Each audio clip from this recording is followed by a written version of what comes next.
Martes 20 de enero de 2026. Hoy nos vamos a sumergir en un texto, en un texto singular de 2014 que desafía casi 2 milenios de doctrina cristiana. Se titula Respuesta a una santurrona apóstata de la fe y es del teólogo enoterista Tito Martínez. Es, en teoría, una refutación a una crítica online, pero en realidad es mucho más. Es todo un manifiesto. Totalmente. Y lo que hace tan particular a este documento es el estilo. Es increíblemente directo, detallado, muy autoritario. No deja espacio para la duda en su prosa. Vamos. Nuestra misión hoy no es juzgarlo, sino, desmontar su sistema de creencias pieza por pieza para entender la lógica interna que tiene. Exacto. Vamos a explorar unos 11 de sus argumentos más controvertidos. Y van desde la ética personal hasta la naturaleza misma de Dios y de Cristo. La idea es ver si al final todo encaja dentro de su propio universo. Empecemos por lo más llamativo, algo que define su tono desde el principio, el uso de insultos. Sí. El aborda de frente esa acusación, la de que usar un lenguaje agresivo es pecaminoso. Y su defensa es que insultar no es pecado si el insulto es, y cito, justo y correcto. Se apoya en pasajes donde Jesús llama raza de víboras a los fariseos o Pablo llama necio a un falso profeta. O sea, que lo que hace es establecer una especie de teología del insulto justificado. No es un simple enfado, es una herramienta. Precisamente. La clave para él es a quién va dirigido. Afirma que nunca insulta a una persona que busca a Dios con sinceridad, aunque esté equivocada. Reserva ese lenguaje para los que él llama falsos pastores o apóstatas, gente que en su opinión conoce la verdad, pero la tuerce deliberadamente por dinero o por poder. Entiendo. Para él, en ese contexto, el insulto no es un pecado de ira, sino un acto de justicia verbal. Es interesante. Y esa idea de coger un concepto que damos por sentado como insultar es malo y darle la vuelta por completo según su lectura de las Escrituras, me da la sensación de que vamos a ver ese patrón unas cuantas veces más. Es el patrón central, sí, y lo lleva a un nivel mucho más denso, más complejo, cuando aborda una de las piedras angulares de la fe evangélica.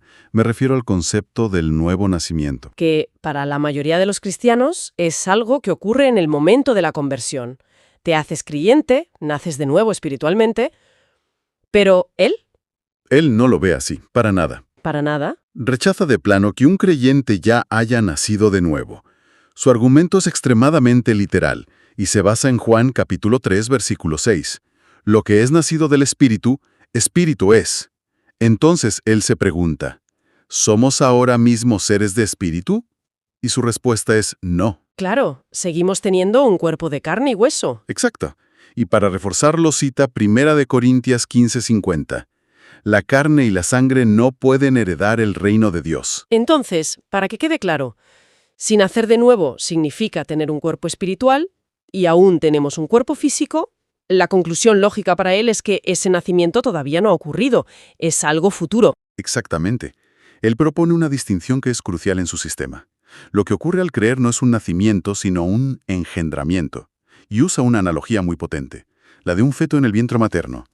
El feto ya es un hijo, es una nueva criatura, tiene vida, pero aún no ha nacido, está en proceso. Y en esa analogía, ¿quién sería la madre?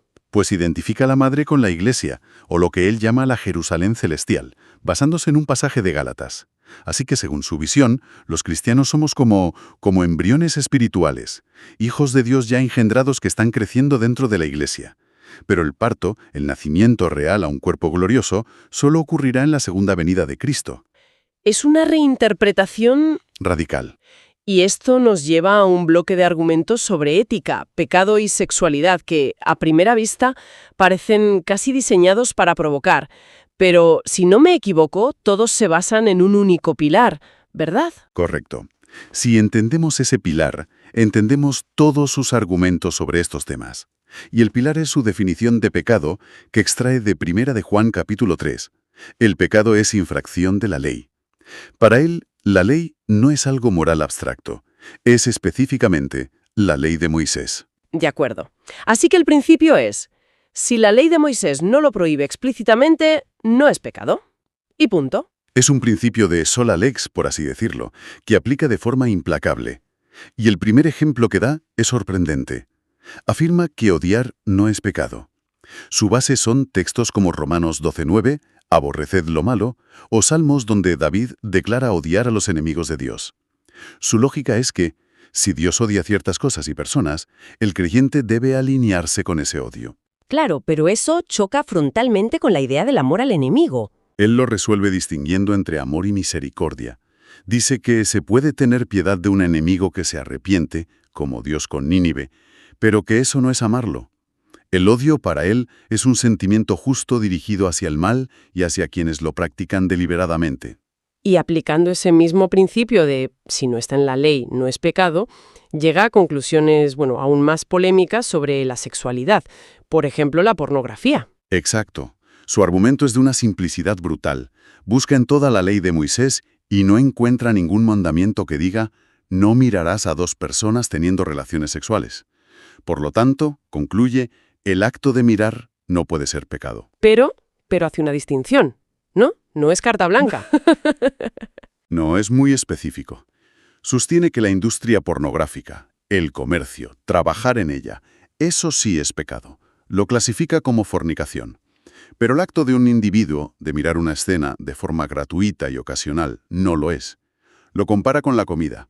Comer no es pecado. Pero la gula, el vicio, es lo dañino. El problema para él es el exceso, no el acto en sí. Y supongo que el mismo razonamiento lo aplica a la masturbación. Idéntico. No hay ninguna ley en el Pentateuco que la prohíba. Rechaza que se pueda categorizar como lascivia o inmundicia, porque argumenta que esos términos en la Biblia siempre se refieren a actos sexuales ilícitos entre dos o más personas, adulterio, por ejemplo. La autosatisfacción, al ser un acto privado, queda fuera de su definición legal. Vale, hemos visto su postura sobre el odio, la pornografía, la masturbación, y hay un cuarto punto en este bloque que también redefine límites: el sexo prematrimonial. Efectivamente, afirma que las relaciones sexuales entre novios no son pecado. Y de nuevo todo depende de su redefinición de un término clave: fornicación. La teología tradicional define la fornicación como cualquier acto sexual fuera del matrimonio. Martínez lo rechaza. ¿Y cómo la define él? ¿Cuál es su definición? Pues se basa en su interpretación de 1 de Corintios capítulo 6, donde Pablo dice que el que se une a una ramera, un cuerpo es con ella. De ahí, Martínez concluye que fornicar significa única y exclusivamente tener relaciones con una prostituta, o sea, pagar por sexo. Como el sexo entre novios no es un acto comercial, pues no encaja en su definición y por tanto no es pecado. Es un sistema muy legalista, pero con unas consecuencias éticas enormes. Y esto me lleva a la poligamia, porque si la fornicación es solo pagar por sexo y el matrimonio no es el único contexto lícito, La poligamia se vuelve perfectamente aceptable en su sistema. Sí, rechaza que sea pecado y se apoya en todo el peso de la historia bíblica. Abraham, Jacob, David, Salomón, todos fueron polígamos y son presentados como hombres de fe. ¿pero qué hace con las advertencias del Nuevo Testamento? ¿Las que parecen apuntar a la monogamia? La reinterpreta. Señala que pasajes como el de 1 de Timoteo 3, que dice que un obispo debe ser marido de una sola mujer, son la excepción que confirma la regla. Argumenta que si Pablo tuvo que especificarlo para los líderes, es precisamente porque la práctica era común y aceptada para el resto de creyentes. Además, vuelve al Antiguo Testamento y cita leyes que no prohíben la poligamia, sino que la regulan. De acuerdo. Ya hemos establecido su método: una reinterpretación literal, muy legalista de la Biblia, que redefine el pecado. Ahora, vamos a ver cómo aplica este mismo método para reconstruir las doctrinas más fundamentales del cristianismo. Empecemos por la naturaleza del amor de Dios. Este es un punto crucial, sí. Él sostiene que Dios ama solamente a sus escogidos, no a todo el mundo. Y esto ataca directamente uno de los versículos más famosos, Juan 3:16, porque de tal manera amó Dios al mundo. ¿Cómo puedes sortear un texto tan explícito? Aquellos del mundo que creen en Jesús. Dice que el contexto lo demuestra. Sostiene que la Biblia enseña un amor selectivo. Jesús dice en Juan 10 que da su vida por las ovejas, no por los cabritos. Para Martínez, el amor de Dios no es universal, es un amor pactual, dirigido solo a sus elegidos. Y esta reconstrucción doctrinal se vuelve aún más personal, más física, cuando habla de Jesús. Una de sus afirmaciones más chocantes es que José fue el padre biológico de Cristo. Sí, y su razonamiento intenta resolver lo que para él es una paradoja teológica. Por un lado, a Jesús se le llama Hijo del Hombre. Martínez insiste en que esa expresión, en la cultura hebrea, siempre denota un ser humano con padre y madre humanos. Pero por otro, las profecías y los evangelios hablan de un nacimiento virginal. Son dos ideas que parecen, que se excluyen mutuamente. ¿Cómo las reconcilia? Con una hipótesis que es casi biológica sobrenatural. Él cree que María era virgen, sí, pero postula que Dios en la concepción no creó el material genético de la nada, sino que tomó los genes o la simiente de José y la implantó de forma sobrenatural en María. De este modo se cumplen las dos condiciones. María sigue siendo virgen y Jesús es biológicamente hijo de José, descendiente de David por línea paterna. Suena a que está construyendo un argumento a medida para que todo encaje. Es una interpretación muy particular. Particular. Sí, y casi sin precedentes en la teología. Es su propia solución a lo que él ve como una contradicción. Y esto nos conecta directamente con su siguiente punto, que es la consecuencia lógica.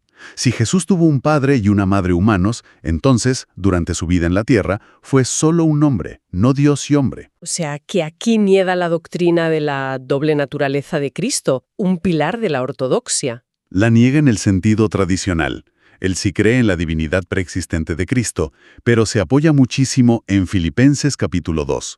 El texto dice que Cristo se despojó a sí mismo de su forma de Dios para tomar forma de siervo, y él lo interpreta de la manera más literal posible. Un despojo total. Cristo dejó su divinidad en el cielo para vivir una existencia puramente humana en la tierra. Rechaza que dos naturalezas infinitamente distintas pudieran coexistir en un solo cuerpo. ¿Y qué hace con los pasajes que parecen afirmar lo contrario? Como 1 de Timoteo 3:16, que habla de Dios fue manifestado en carne. Y es donde su método se vuelve muy técnico. En el documento incluye un análisis del texto griego. Señala que en los manuscritos griegos más antiguos y fiables, la palabra Dios, theos, no aparece en ese versículo. Lo que aparece es el pronombre relativo quién, os.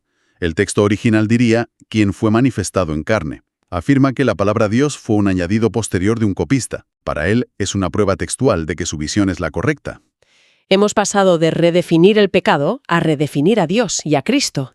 Y todo esto culmina en el último pilar de su sistema, que es la negación del monoteísmo estricto. Exacto. Él se define como un enoteísta monólatra. Son dos palabras que probablemente necesiten un pequeño desglose para que se entiendan bien. Sí, por favor. Claro. Enoteísmo significa creer en la existencia de muchos dioses, pero monolatría significa adorar exclusivamente a uno de ellos. Es como reconocer que existen muchos reyes en el mundo, pero jurar lealtad y servir solo al tuyo. Para Martínez, el Padre, Yahvé, es el Rey Supremo, el Dios Altísimo, el único digno de adoración. ¿Y quiénes serían esos otros dioses? Él argumenta que la Biblia está llena de ellos. Se refiere a los Elohim, o hijos de Dios, que aparecen en textos como el Salmo 82, o que Jesús cita en el Evangelio de Juan. No son dioses rivales, sino seres divinos subordinados, ángeles, una especie de corte celestial. Cuando la Biblia dice «no hay otro Dios fuera de mí», Martínez lo interpreta no como una negación de su existencia, sino como una declaración de incomparabilidad. Es decir, no hay otro Dios como yo.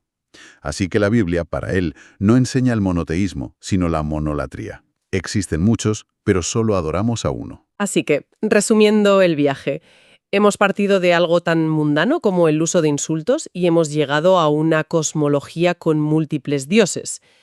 Es un sistema teológico completo y, aunque sea radicalmente opuesto a la ortodoxia, parece tener una coherencia interna muy sólida. Esa es la clave. Cada punto, por chocante que parezca de forma aislada, está perfectamente encadenado con el anterior. La clave de todo su método es una reinterpretación hiperliteral y a veces etimológica de términos clave como fornicación, nacer de nuevo o dioses. Y al hacerlo, descarta por completo siglos de tradición interpretativa.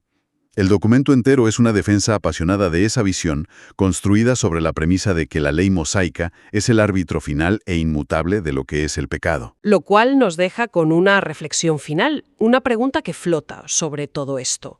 El documento de Tito Martínez es un ejemplo extremo de cómo un mismo texto sagrado puede ser leído de maneras drásticamente diferentes para construir realidades, completamente distintas.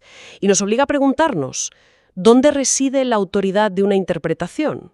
¿Reside en la tradición de la Iglesia, en el rigor del análisis lingüístico individual o quizá en algún otro lugar? Una cuestión, desde luego, para seguir dándole vueltas.